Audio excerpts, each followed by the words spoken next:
প্রাচীনকালের কথা। ভোরের প্রথম আলো তখনও পুরোপুরি মাটিতে নামেনি। গ্রামের এক কোণে নাইম নামের এক যুবক তার ছোট কাঁচা বাড়ির দরজায় দাঁড়িয়ে আকাশের দিকে তাকিয়ে দোয়া করছিল, হে সমস্ত দুনিয়ার মালিক, তুমিই রিজিকদাতা। আজ আমি আবার হালাল উপার্জনের পথে বের হচ্ছি। তুমি আমার পদক্ষেপকে এমন শক্তি দাও যেন কখনো এমন উপার্জনের দিকে না যাই যার ভেতরে হারাম, সন্দেহ বা কারো হক নষ্ট হওয়ার গন্ধ আছে।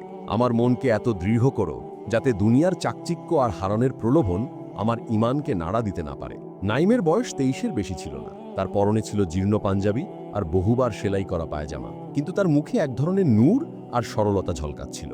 দারিদ্র তাকে ক্লান্ত করে দিলেও তার ইমান তাকে সোজা পথে রাখত। সে সেদিন শহরের সবচেয়ে বড় হাটের দিকে রওনা দিল, যেখানে দূর দূরান্ত থেকে ব্যবসায়ীরা আসত। চারদিকে কোলাহল, কোথাও ঠেলাঠেলি করে মাল তোলা হচ্ছে, কোথাও দামাদামি, কোথাও আবার ব্যবসায়ীর উচ্চস্বরে পণ্য ডাক। হাটে পৌঁছে সে প্রথমে গেল হাজি করিমুল্লার দোকানে। তিনি ছিলেন বিখ্যাত গুদাম মালিক ও শস্য ব্যবসায়ী। মোটা চাল, গম, ডাল সবকিছু তার গুদাম থেকে শহরে যেত। হাজি করিমুল্লাহ নাইমের সততার কথা আগেই শুনেছিলেন, তাই তাকে দেখে হাসি মুখে বসার জন্য মাদুর টেনে দিলেন এবং বললেন, বেটা নাইম, আজকাল এমন আমানতদার লোক খুব কম পাওয়া যায়। আমার হিসাবের জন্য একজন লোক দরকার। তুমি চাইলে তোমাকে মোটা বেতন দেব, কয়েক বছরের মধ্যেই তোমার অভাব দূর হয়ে যাবে। নাইম বিনয়ের সাথে বলল, হাজি সাহেব, আপনার দয়ার জন্য আলহামদুলিল্লাহ, আমি কাজ করতে রাজি আছি, শুধু জানতে চাই আমার কাজের পদ্ধতি কি হবে। তখন হাজি করিমুল্লাহ একটু নিচু গলায় বললেন, দেখো, আজকাল ব্যবসা শুধু কাগজ কলমের হিসেব না, একটু বুদ্ধিও লাগে। যখন গরিব কৃষক শস্য বিক্রি করতে আসবে আর পাল্লা একটু কম দেখাবে, তখন হিসাবের খাতায় তুমি একটু বেশি লিখে দেবে, যেন সে খুশি থাকে এবং আমাদের ভক্ত থাকে। আর যখন ধনী ব্যবসায়ী শস্য কিনতে আসবে, তখন পাল্লা অল্প একটু কমিয়ে তার থেকে দাম বেশি নেবে। এটাকেই বলে ব্যবসার কৌশল। এতে আমাদের লাভ বাড়বে, কেউ টেরও পাবে না। নাইমের বুকের ভেতরটা কেমন করে উঠল। সে মনে মনে ভাবল, এ তো স্পষ্ট প্রতারণা।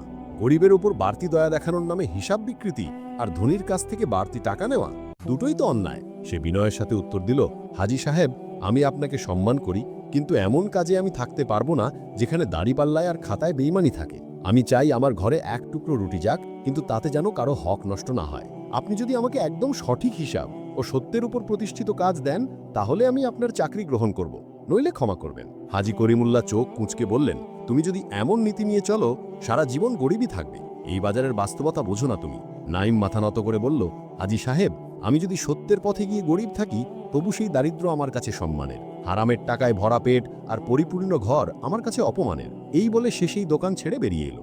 যে চাকরি মুহূর্তে তার সব কষ্ট লাঘব করতে পারত, তা সে তার ইমানের কারণে ত্যাগ করল।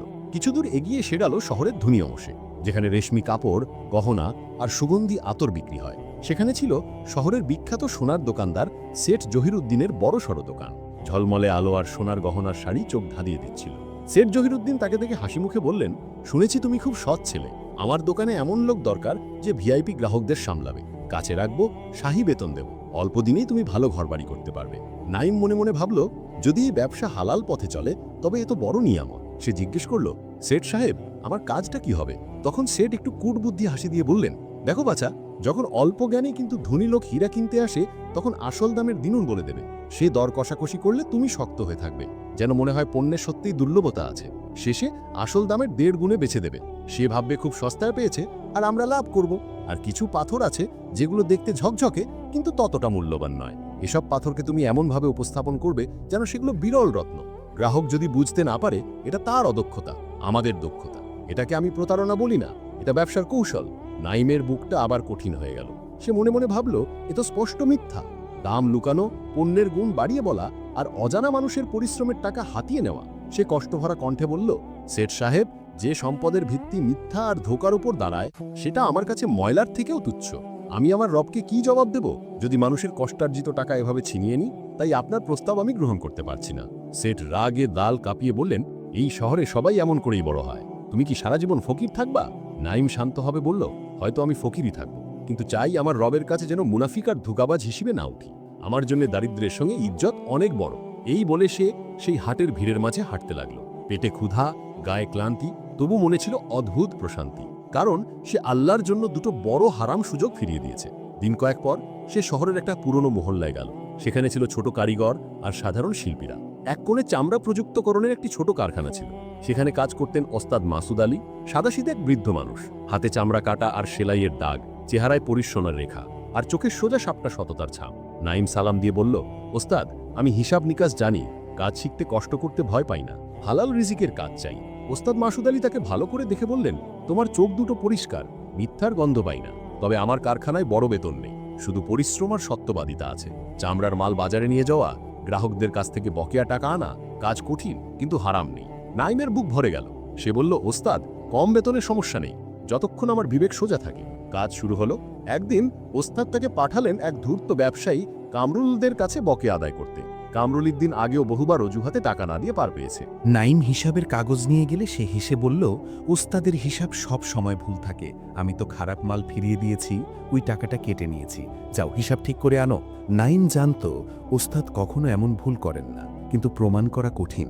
সে বিনয়ের সঙ্গে বলল, স্যার, যদি সত্যিই মাল ফেরত দিতেন, ওস্তাদ নিশ্চয়ই হিসাব লিখতেন। আপনি দয়া করে বাকি টাকা পরিশোধ করুন। ব্যবসায়ী রেগে চিৎকার করে বলল, আমাকে মিথ্যাবাদী বলছো? যাও, টাকা পাবা না। ওস্তাদকে আমার এই জবাব দিও। নাইম খালি হাতে ফিরে গেল, মনে কষ্ট, কিন্তু জানত এই পথেই ইমানদারদের পরীক্ষা হয়।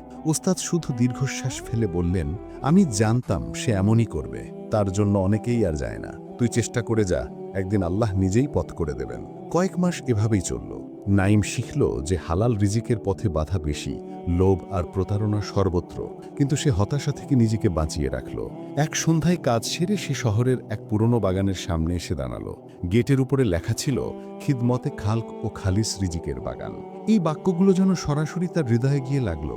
ভেতরে ঢুকে দেখল, সাদা দাড়িওয়ালা এক বৃদ্ধ সাধারণ কাপড়ে গাছের গোড়ায় পানি দিচ্ছেন।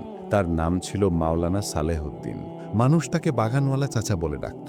নাইম তাকে সালাম দিয়ে নিজের পুরো কাহিনী শোনালো, কিভাবে সে দুইটি বড় হারাম সুযোগ ছেড়েছে, কিভাবে প্রতারণা থেকে নিজেকে বাঁচিয়ে রেখেছে, আর এখনও হালাল রিজিকের খোঁজে ঘুরছে।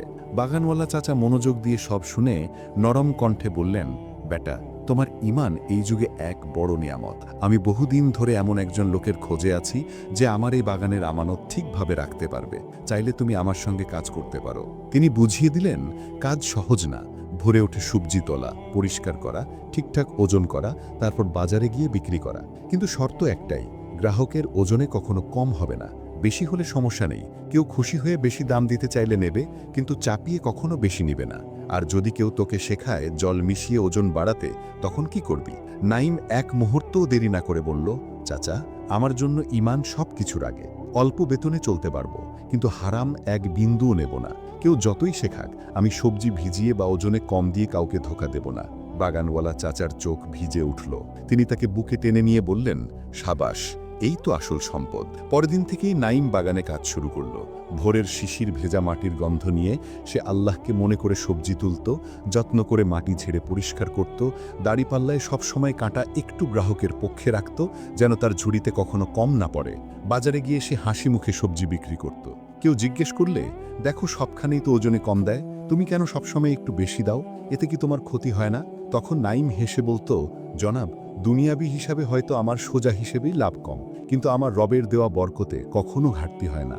আমি চাই আমার আর আল্লাহর মাঝে আমার রিজিক একদম পরিষ্কার থাকুক। এভাবে বছর কেটে গেল 1, 2, 3, 4। নাইম কখনো মিথ্যা বলল না, কখনো কাউকে ধোকা দিল না। তার সততা ও পরিশ্রমের কথা পুরো শহরে ছড়িয়ে পড়ল।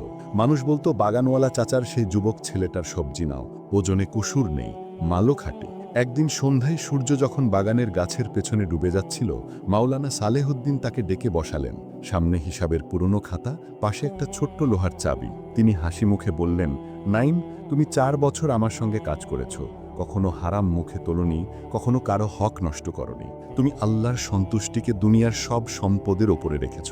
এখন সময় এসেছে তোমাকে তোমার প্রকৃত হক দেওয়ার। তিনি চাবিটা নাইমের হাতে দিয়ে বললেন, এই বাগান আর আমার না, এখন তোমার। আমি এত বছর ধরে তোমাকে পরীক্ষা করেছি, দেখেছি তুমি কি এই আমানতের যোগ্য। আজ আমি নিশ্চিত হয়েছি, তাই এই বাগান, এর গাছপালা, এর ফসল আর এর বরকত সব তোমার ওপর ন্যস্ত করলাম, আল্লাহর নামে তোমাকে দিলাম। নাইমের চোখ দিয়ে অশ্রু গড়িয়ে পড়ল। সে কাঁপা কণ্ঠে বলল, চাচা, আমি প্রতিজ্ঞা করছি এই বাগানের প্রতিটা গাছ যেন হালাল রিজিকের সাক্ষী থাকে। আমি কখনো এর নীতির বিরুদ্ধে যাব না, ইনশাআল্লাহ। সে রাতে আকাশের তারার দিকে তাকিয়ে সেজদায় গিয়ে আল্লাহর শুকরিয়া আদায় করল এবং নিজের অন্তরে অনুভব করল যে মানুষ ধৈর্য, সততা আর ঈমানের দড়ি শক্ত করে ধরে রাখে, আল্লাহ তাকে শুধু রিজিকই দেন না, বরং ইজ্জত, প্রশান্তি আর দুনিয়া আখেরাতের সাফল্য দিয়ে দেন। দুনিয়ার লোভনীয় হারাম সম্পদ একসময় মিলিয়ে যায়, কিন্তু হালাল উপার্জনের প্রতি তার এই অটলতা চিরদিনের জন্য তার আসল সম্পদ হয়ে থাকে। আর এই শিক্ষাই আমাদের জন্য। সততা, ধৈর্য আর হালাল রিজিকই মানুষের প্রকৃত ধন। হারামের চাকচিক্য যতই ঝকমকে হোক, শেষ পর্যন্ত তা অপমান আর ক্ষতির কারণই হয়।